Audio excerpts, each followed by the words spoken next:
Bismillahirrahmanirrahim. Assalamualaikum warahmatullahi wabarakatuh. Ya, untuk lebih berkah majelis tolong maju karena di depan masih kosong. Tafassahu fil majalis. Ayo, yang itu Ustadz maju Ustadz. Fadhal, isi kosongan dulu depan. Terus jangan ngumpet kehalangan tiang, nggak kelihatan.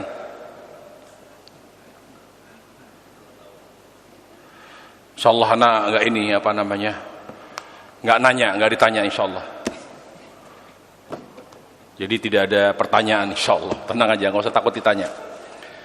Bismillahirrahmanirrahim. Alhamdulillah wassalatu wassalamu ala Rasulillah wa ala alihi wa sahbihi wa man tabi'ahum bi ihsanin ila yaumiddin, amma ba'd. Alhamdulillah, kita bersyukur pada Allah Jalla wa ala di mana pada sore hari ini kita kembali diberi taufik oleh Allah Subhanahu wa taala untuk bertemu di majelis ilmu, yaitu dan kita masuk kepada bab yang ke-13, yaitu bab dzikir setelah salat fardu. Bab dzikir setelah salat fardu. Ya, siapa yang berkenan baca? Fadhal Ustaz, yang pakai jaket antum baca Ustaz.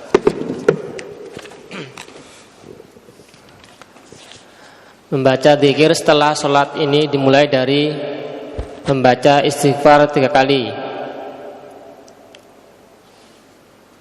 Ya, jadi salah satu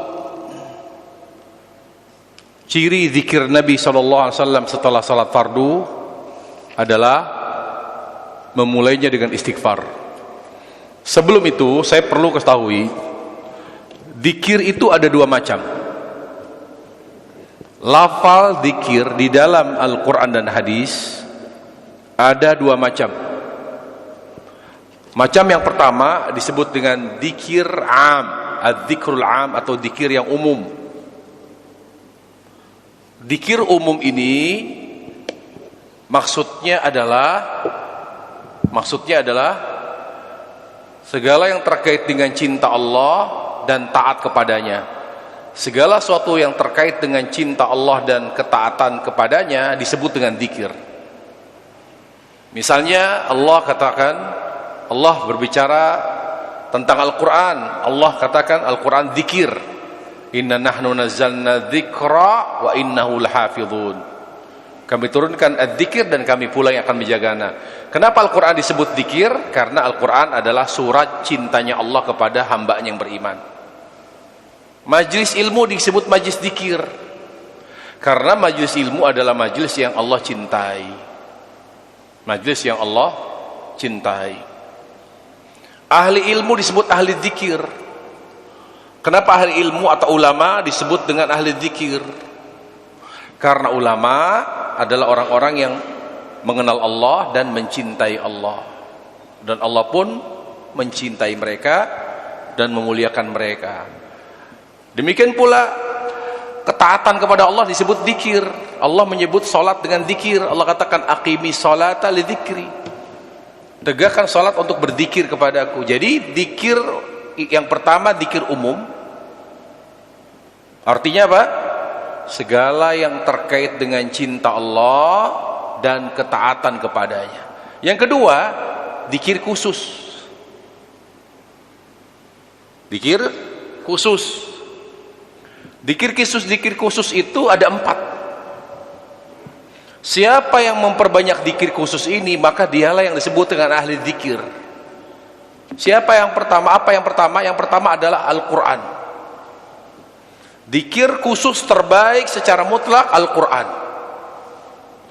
Karena 1 huruf 10 pahala. Apabila kita membaca Al-Quran 1 huruf 10 pahala, maka dia adalah zikir khusus terbaik. Yang kedua, zikir pagi petang. Zikir pagi petang adalah zikir terbaik setelah Al-Quran. Sampai Allah Tabaraka wa Ta'ala melalui ayat yang mulia menegaskan bahwa dengan kita sering berzikir pagi petang, salah satu manfaat besarnya adalah kita bisa mendekati derajat malaikat. Kita bisa mengejar ketertinggalan kita dalam hal amal, dalam hal keutamaan dari malaikat dengan kita mengimbangi amalan mereka dan derajat mereka dengan zikir pagi petang. Yang ketiga, nah inilah yang kita bahas. Zikir khusus yang menempati peringkat ketiga, yang terbaik ketiga adalah zikir setelah sholat fardu. Yang keempat, zikir khusus yang dimaksud apa? Membaca doa di awal dan di akhir amal yang sesuai dengan doa Nabi SAW. Misalnya doa mau makan, doa sesudah makan, doa keluar rumah, doa memakai baju, doa keluar rumah, doa naik kendaraan, kemudian doa ketika melihat terjadi kecelakaan di jalan, doa ketika hujan, kemudian doa pada saat mau tidur, doa setelah tidur, dan seterusnya. Itu namanya zikir khusus. Nah, kenapa zikir setelah sholat fardu awalnya istighfar? Nah, ulama berkata, karena kita hidup untuk beribadah. Ibadah terbaik seorang muslim sholat. Sholat, terutama sholat fardu. Kita akui tidak ada sholat fardu kita yang sempurna, bahkan cenderung banyak lalainya, cenderung banyak tidak khusyuknya. Karena rasa syukur kita kepada Allah Jalla wa'ala terbaik, bukti syukur kita kepada Allah terbaik adalah sholat. Dan ternyata pada kenyataannya sholat yang merupakan bukti syukur kepada Allah, pada saat kita kerjakan banyak sekali kekurangannya. Bahkan banyak dari kita ketika mengerjakannya tidak khusyuk, kita malu kepada Allah. Nikmat tidak pernah berhenti. Wa asbagha alaihi ni'amahu zahirat wa batinah. Nikmat begitu berlimpah, tanpa pernah kita memintanya, tanpa pernah kita berhak menerimanya. Nikmat hidayah tidak Allah beri kepada paman Rasulullah, tidak Allah beri kepada ayahnya Ibrahim, tidak Allah beri kepada anaknya Nabi Nuh, tapi diberikan kepada kita hidayah. Nikmat sehat, nikmat keluarga, nikmat harta. Tapi syukur kita terbesar yaitu sholat, kita tidak bisa mengerjakan yang lain baik. Wallahi khotal iman, bukti terbesar syukur kepada Allah sholat. Dari takbir sampai salam, jarang yang bisa mendapatkan nilai cum laude. Rata-rata mendekati 5 dari 6 sampai 5. Kenapa? Karena hampir dari kita semua ketika sholat tidak khusyuk. Karena kita malu sama Allah, kita tidak pandai bersyukur dengan menjaga sholat. Makanya pertama kali setelah salam, Assalamualaikum warahmatullahi, Assalamualaikum warahmatullahi, kita merasa diri kita tidak pandai bersyukur kepada Allah. Makanya yang pertama kita ucapkan zikirnya, Astaghfirullah, ya Allah maafkan aku ya Allah. Itu maknanya. Astaghfirullah, astaghfirullah, astaghfirullah.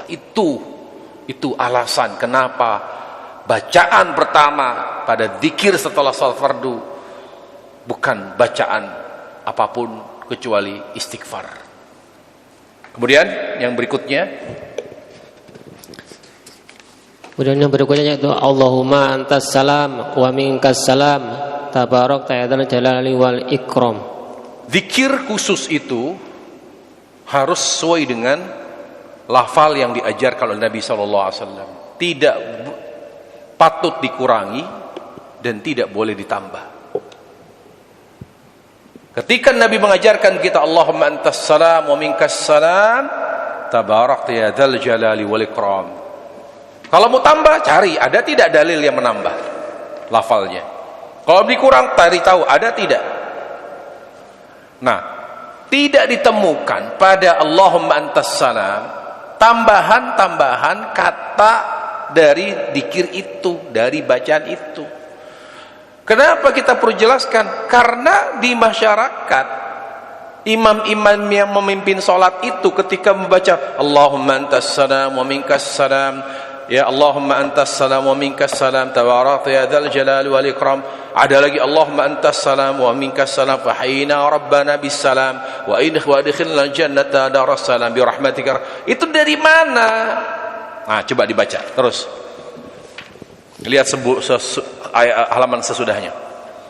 Penjelasan.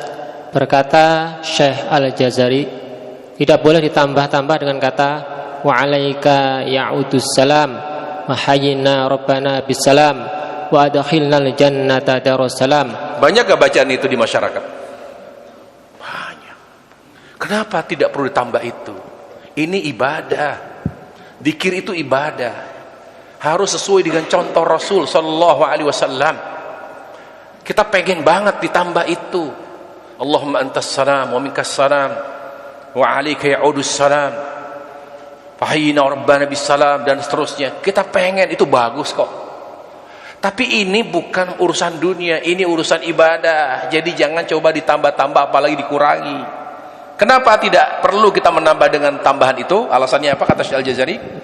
Karena bacaan ini tidak ada asalnya dari Nabi sallallahu alaihi wasallam. Karena bacaannya kata Syekh Al-Jazari tidak ada tuntunannya. Tidak ada contohnya di Rasulullah sallallahu rabbi wasallamu alaihi. Jelas ya? Coba jadi apa? Bacaannya Allahumma antas salam wa minkas salam tabarakta ya dzal jalali wal ikram. Tabarakta ya dzal jalali wal ikram. Kemudian membaca la ilaha illallah wahdahu la syarikalah lahu mulku wa lahul hamdu wa huwa ala kulli syai'in qadir.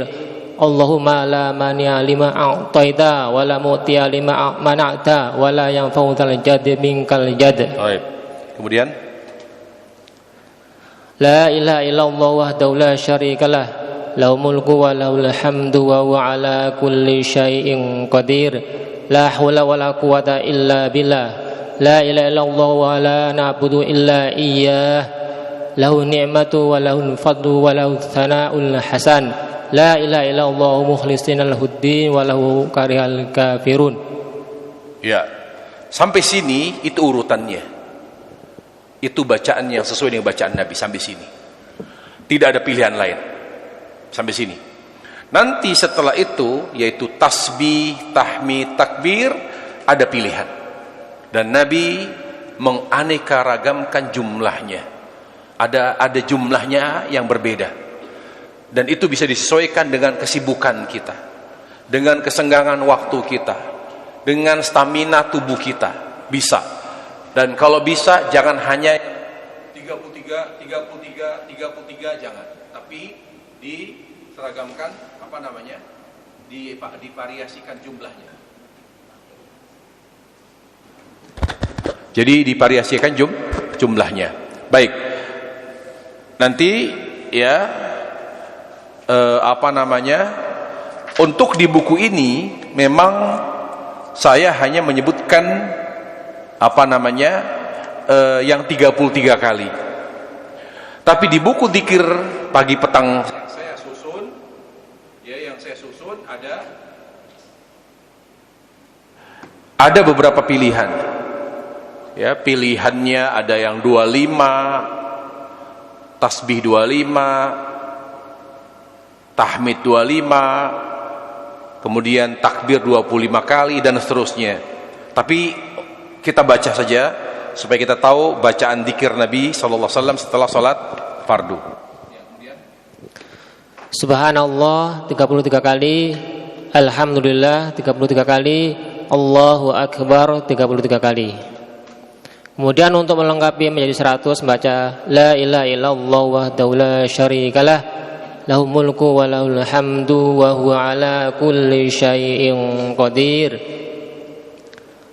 Fadilahnya, kalimat dzikir ini apabila dibaca setiap selesai salat, maka dosa-dosa kecil sekalipun sebanyak buih di lautan akan diampuni oleh Allah. Luar biasa.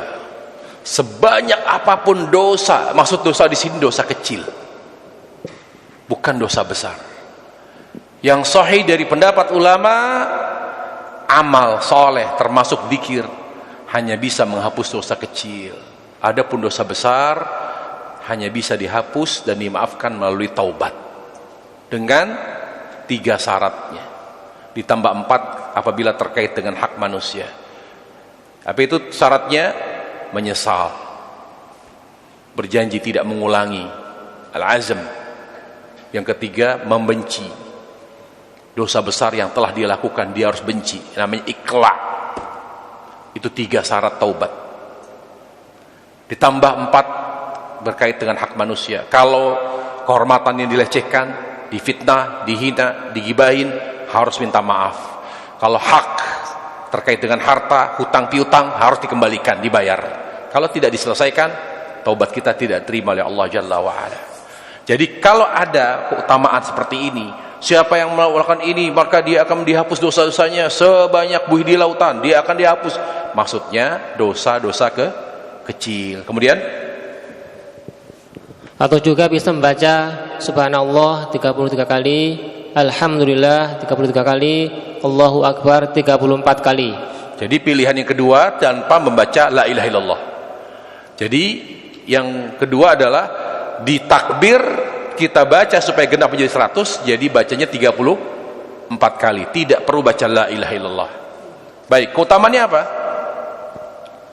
Fadilahnya, kalimat dzikir ini akan membuat orang fakir miskin mencapai derajat orang kaya yang banyak bersedekah selama ia tidak mengamalkan dzikir ini. Dan juga Allah akan menyiapkan malaikat yang akan menjaga orang yang mengamalkannya. Penting ya ikhwatal iman, kalau kita mendapatkan ancaman, teror oleh siapapun, baik oleh orang yang terlihat maupun makhluk yang tidak terlihat, baca doa ini, amalan ini. Kalau kita baca ini, subhanallah, alhamdulillah, wallahu akbar 33, 34, Allah akan siapkan malaikat sebagai bodyguard kita. Allah akan siapkan malaikat untuk menjaga kita dari orang-orang yang akan mengancam dan membahayakan kita. Ini keutamaan bacaan ini. Kemudian, atau juga membaca subhanallah walhamdulillah wallahu akbar. Fadilahnya, kalimat dzikir ini dapat mengangkat derajat orang yang mengamalkannya, menyamai derajat orang-orang soleh terdahulu, tidak dapat dicapai oleh orang-orang setelahnya, dan mengungguli orang-orang sezaman dengannya, kecuali mereka mengamalkan amalan yang sama. Jadi kita bisa menyamai derajat orang-orang soleh terdahulu, dan kita bisa ngejar orang-orang yang soleh yang ada di depan kita sangat jauh, ya, jaraknya antara kita dengan kesolehan orang itu bisa kita kejar dengan bacaan tadi subhanallah alhamdulillah wallahu akbar subhanallah alhamdulillah sebanyak 33 kali. Ini 3, ini pilihan yang ketiga. Nanti saya bilang tadi ada 25, ada yang 10, jadi tambah 2 cuma tidak saya sebut sini karena saya ingin meringkas kitab ini. Yang rinci itu di buku Dzikir Pagi Petang. Kemudian baca ayat kursi, Allahu la ilaha illa huwal hayyul qayyum la ta'khudhuhu sinatun wa la naum lahu ma fis samawati wa ma fil ard man dzal ladzi yashfa'u 'indahu illa bi idznih ya'lamu ma baina aydihim wa ma khalfahum wa la yuhituna bi syai'in min 'ilmihi illa bima syaa' wasi'a kursiyyuhu samawati wal ard wa la ya'uduhu hifdzuhuma wa huwal 'aliyyul 'azim. Baik. Fadilahnya apa keutamaan daripada membaca ayat kursi di saat dzikir setelah salat fardu? Fadilahnya membaca setiap selesai salat wajib, maka tidak ada yang menghalanginya masuk surga kecuali kematian. Jadi ketika kita sedang dzikir lalu membaca dzikirnya Allahu la ilaha illallah, tiba-tiba meninggal, pasti surga kata Nabi.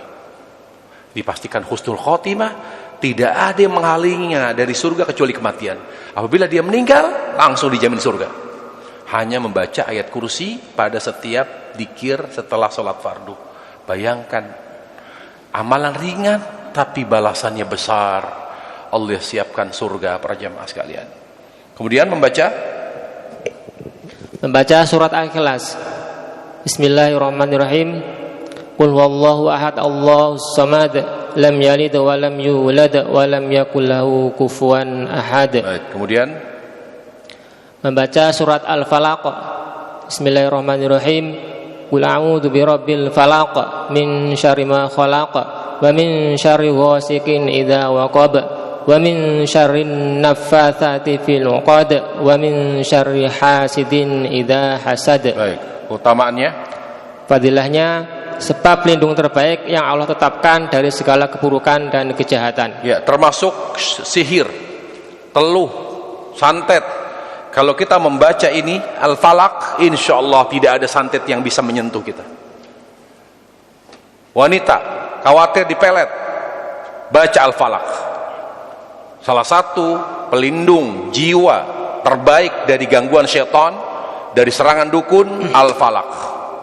Ya, makanya penting sekali zikir setelah sholat fardu. Kemudian membaca surat An-Nas. Bismillahirrahmanirrahim. Qul a'udzu birabbin nas, malikin nas, ilahin nas, min syarril waswasil khannas, alladzi yuwaswisu fi sudurin nas, minal jinnati wan nas. Ya, qadilannya sama dengan Al-Falaq. Nah, setelah itu ada bacaan yang jarang disebutkan di buku-buku zikir pada umumnya. Mungkin para jamaah tidak terbiasa baca ini, tetapi saya menemukan riwayat yang mana riwayat ini menyebutkan bahwa bacaan ini adalah bacaan zikir Nabi setelah sholat fardu. Tapi bacaan ini jarang, dan ini saya amalkan.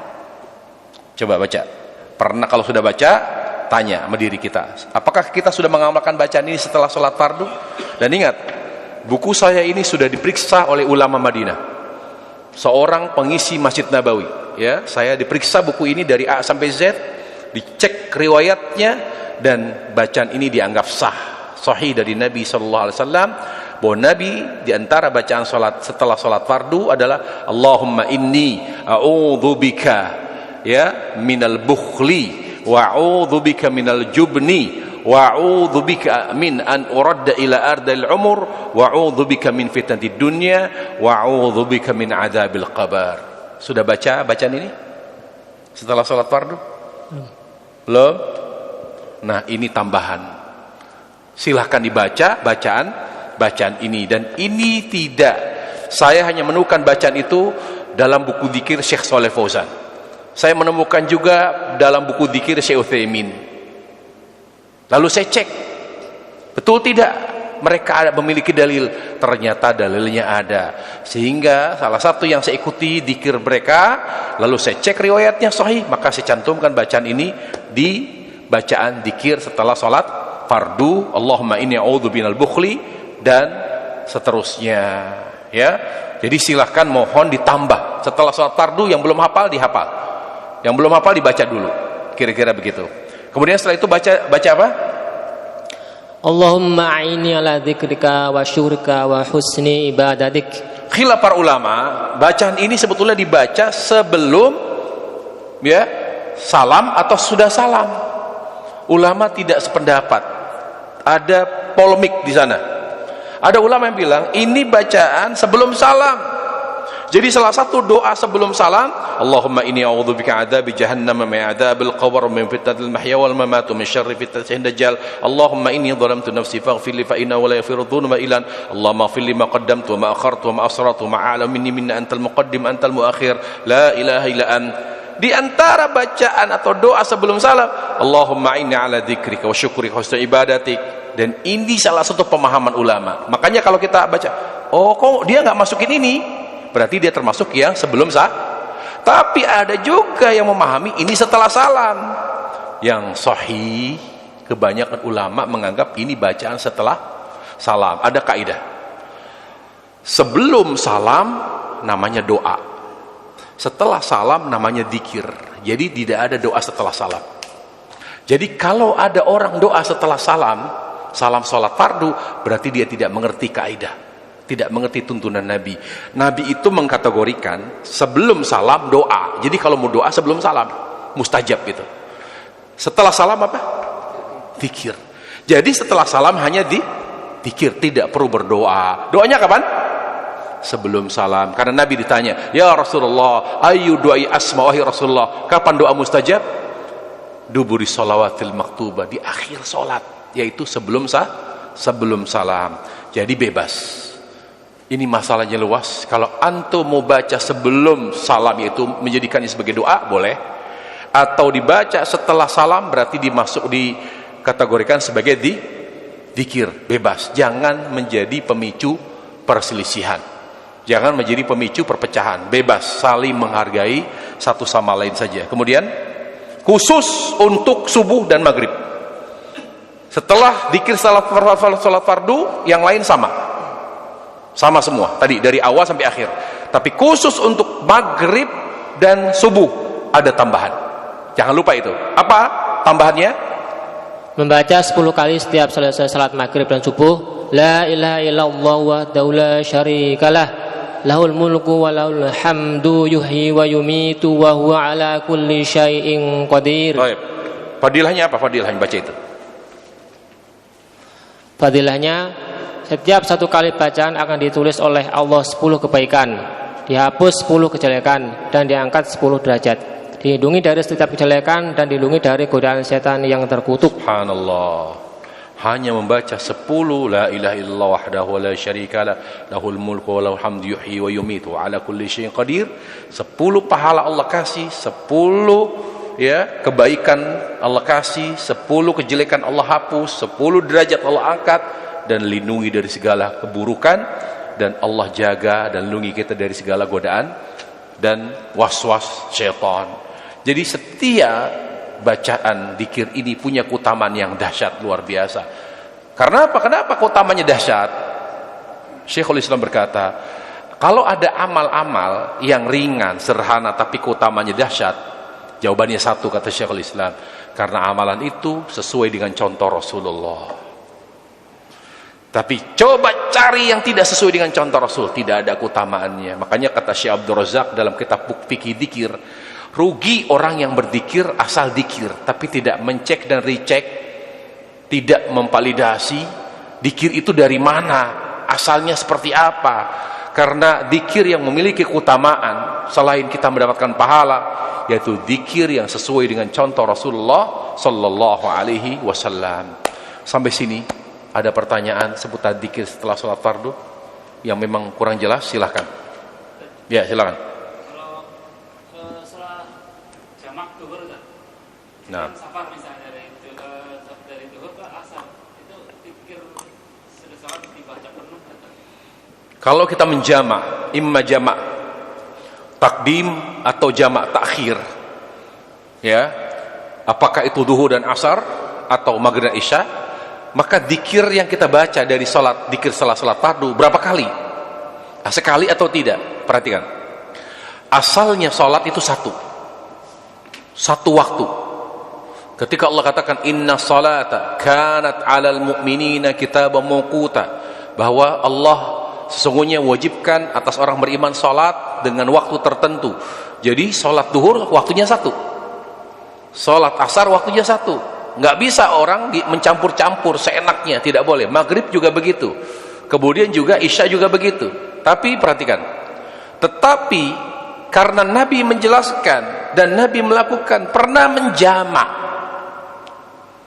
menggabung antara duhur dan asar, menggabung antara maghrib isya, berarti dua salat itu, duhur dan asar, maghrib dan isya, ketika seorang itu memiliki kebutuhan, maka dia menjadi satu waktu, bukan dua. Kapan menjadi satu waktu? Ketika seorang dihadapkan oleh keperluan yang penting, ketika dihadapkan oleh kebutuhan yang penting, urusan yang besar membuatnya perlu menjamak, maka dua sholat itu satu waktu. Paham ya? Paham? Kapan satu waktu? Duhur, asar, maghrib, isya, ketika seorang dihadapkan oleh hal yang besar, kebutuhan, apakah karena macet, apakah karena sakit, apakah karena hujan, apakah karena safar, apa saja. Tapi jangan sering dilakukan. Kalau dia sudah dihadapan, dia menghadapi suatu kebutuhan yang besar, membuat dia tidak mungkin mengerjakan maghrib pada saat itu karena terjebak macet, berarti maghrib dan isya satu. Maka silakan kerjakan di waktu isya. Nah, karena dia dijamak, maka waktunya satu, maka zikir pun dibaca setelah isya satu saja, karena dianggap sholat itu satu.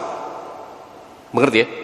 Karena sudah jadi satu, duhur asar, maka tidak perlu dikir setelah duhur, dikir setelah asar, nggak perlu, karena dia satu. Jadi setelah salam asar, setelah salam dari sholat isya, yang kita baca hanya satu dikir saja, dikir setelah sholat fardu, itu saja. Bisa dimengerti?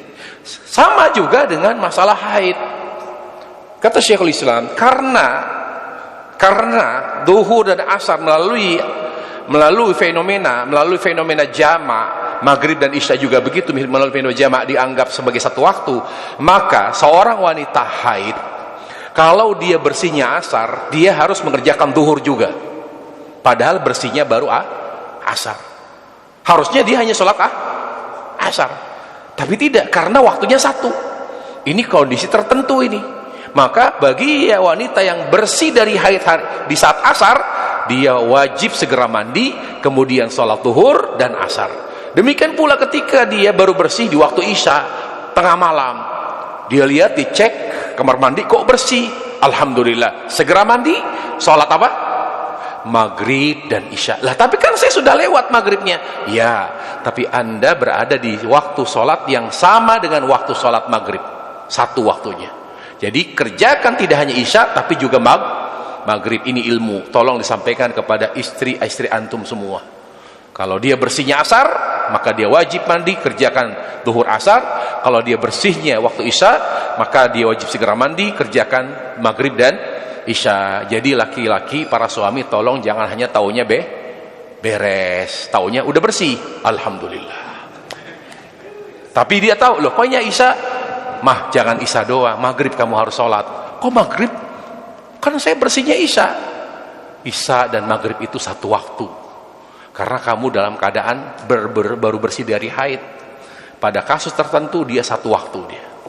Kira-kira begitu, jelas ya? Baik, ada lagi pertanyaan sebelum kita tutup, karena sudah mau maghrib?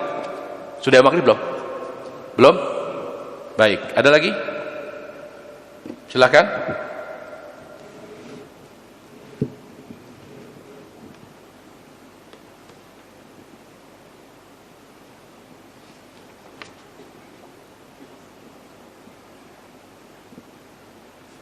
Ya, silakan.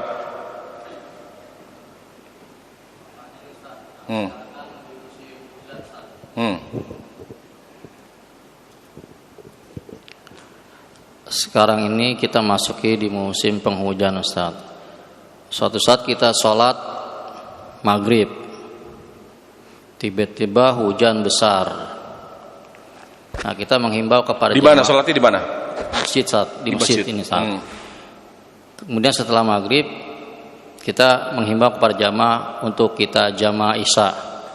Tapi qadarullah hujan berhenti, Ustaz. Pas sudah isya, lagi isya. Ya, atau sebelum isya, sebelum kita mulai isya, kita baru berancang-ancang, hujan berhenti. Itu sebaiknya bagaimana, Ustaz? Kita ingin menjalankan sunnah, tetapi qadarullah menjelang sholat isya, tapi hujan berhenti. Tapi lihat, dicek dulu langitnya masih gelap atau tidak. Kalau ada potensi, maksudnya masih gelap, ini potensi kayaknya hujan lagi, saat itu hanya berhenti sesaat, maka tetap dianjurkan untuk menjamak. Tapi kalau kita udah cerah ini, wah udah ada bintang, udah cerah gitu, kecil potensi untuk hujan lagi, maka jangan dijamak. Jadi jangan langsung menjamak atau tidak menjamak, dicek dulu. Misal hujan gede, waduh ini gimana nih, jamak nggak ya? Udah kita bismillah, udah kita putuskan untuk sholat isya juga sekarang, supaya nanti kita pulang sudah tidak perlu isya lagi, walaupun isya belum masuk. Udah, jangan dah langsung sholat isya, cek dulu langitnya, cek. Cek, baca bismillah, minta Allah, ya Allah tunjukkan ke saya ya Allah ini hujan, dilihat langitnya segala macam, kan ada indikasinya itu. Ini udah nggak hujan ini. Bismillah, sudah. Ya udah, kita ngobrol aja, nggak usah sholat. Tunggu sampai isya masuk. Karena apa? Karena tidak ada udzur. Ya ikhwatal iman, hindari jamak. Kalau tidak kepepet betul betul mendesak, jangan menjamak. Makanya Nabi dalam safar beliau jarang menjamak, lebih sering mengqasar saja. Tidak, atau hampir tidak pernah, atau seringnya beliau tidak menjamak, beliau hanya mengqasar. Kenapa? Karena menjamak itu cenderung melanggar ketentuan Allah gitu. Itu kan rukhsah saja. Jadi boleh dilakukan sesekali ketika ada hal yang mendesak, ada hal yang perlu dilakukan, silakan. Tapi kalau tidak begitu mendesak, tidak perlu. Kalau kita lihat di hujannya gak berhenti-henti atau gerimisnya tuh stabil gitu, wah ini sih gerimis, ini hujan lama ini, udah bismillah, sholat. Bagaimana Ustadz? Kami udah sholat, berhenti hujannya, gerak, lanjutkan. Tidak perlu berhenti, lanjutkan. Karena tidak boleh menghentikan sholat fardu dengan sembarangan, tidak boleh. Kalau kita sudah mengerjakan isya menjamak dengan maghrib, ya kan, di rakaat kedua atau rakaat ketiga tiba-tiba hujan berhenti, glek, ambil kita sholat, ternyata nggak hujan lagi. Apakah kita perlu sholat isya lagi nanti di waktu isya, atau lalu kita hentikan? Tidak perlu, lanjutkan. Setelah salam pulang, bubar. Tapi nanti di mushola yang lain-lain adzan, tidak ada masalah. Karena kita sudah menjalankan ibadah sesuai dengan tuntunan Nabi SAW. Dan kita punya jawabannya kalau Allah tanya, kenapa kamu menggabungkan padahal isya belum masuk? Kita jawab, ya Allah, saya menjamak sholat maghrib isya karena hujan saat itu. Dan kami tidak tahu, setelah kami mengerjakan isya di saat itu, ternyata hujan berhenti. Dan kami tidak berani menghentikan sholat fardu, ya Allah. Sebagai bentuk keagungan, ya, kami ingin menjaga keagungan sholat sehingga kami tidak berani menghentikan sholat fardu. Jadi seperti itu para jamaah sekalian. Dilanjutkan, salam, dzikir, pulang ke rumah masing-masing. Gitu. Taib, syukran Ustaz. Taib, saya kira cukup ya kajian kita. Wassallallahu wasallam wa barik Muhammad wa ala alihi wa sahbihi wasallam. Subhanakallah bihamdik, asyhadu an la ilaha illa anta, astaghfiruka wa atubu ilaik. Assalamualaikum warahmatullahi wabarakatuh.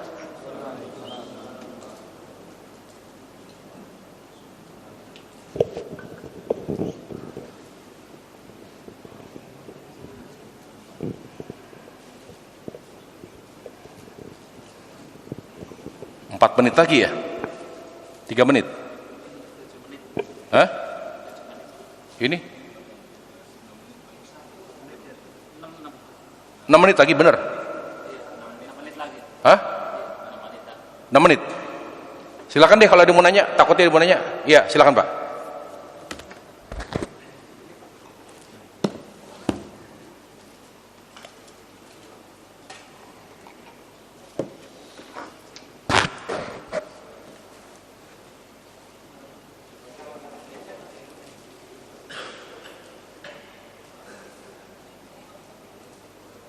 Bismillahirrahmanirrahim. Assalamualaikum warahmatullahi wabarakatuh. Waalaikumsalam.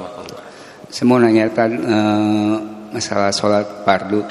Misalkan saya dalam perjalanan dari kampung bisa menuju Jakarta, perjalanan sebelum maghrib gitu ya.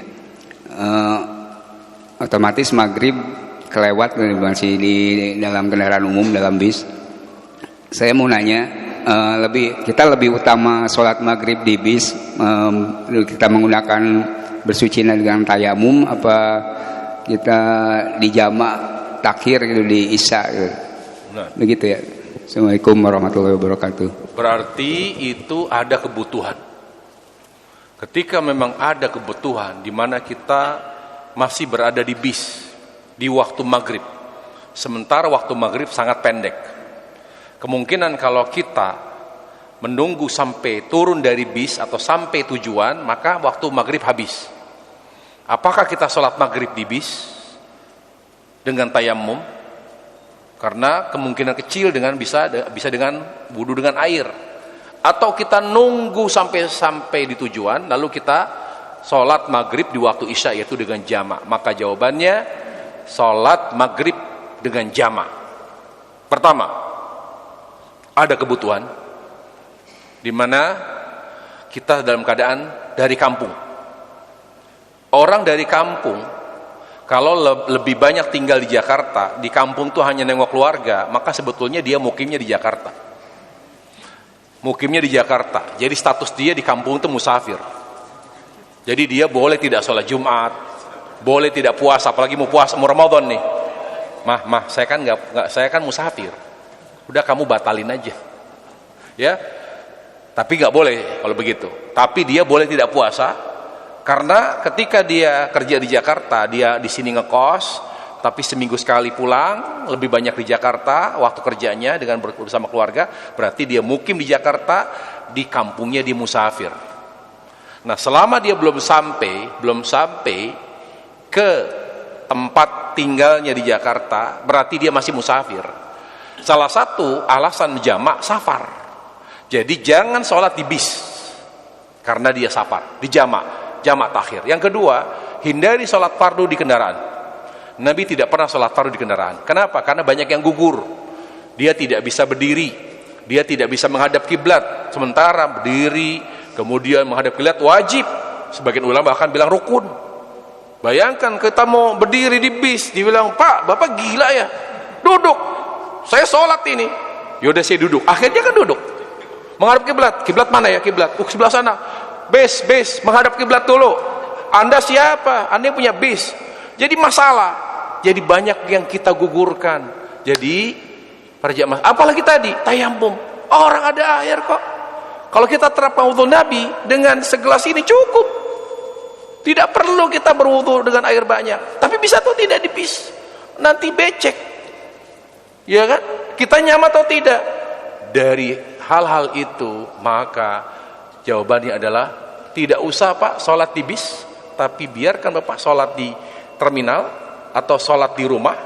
Tapi usahakan jangan sampai di kos Pak. Kalau di kos Bapak sudah mukim, berarti harus 4 rakaat. Misalnya dari Garut, turun di mana? Misalnya turun di Kampung Rambutan, atau turun dari Garut biasanya di mana? Dari Garut misalnya Terminal Priuk turun, ya. Maka usahakan jangan sampai rumah. Kalau belum sampai rumah, status kita musafir, kita masih mengkosor. Boleh 2 rakaat. Tapi kan saya dari Garut, tapi misalnya kosan kita di Sunter misalnya, di belakang sini. Saya kalau sholat misalnya baru sampai Isya, orang sudah sholat Isya. Saya sholat Isyanya berapa rakaat? 2. Karena kita belum nyampe rumah. Selama kita belum nyampe rumah, walaupun sudah sampai Jakarta, kita masih berstatus musafir.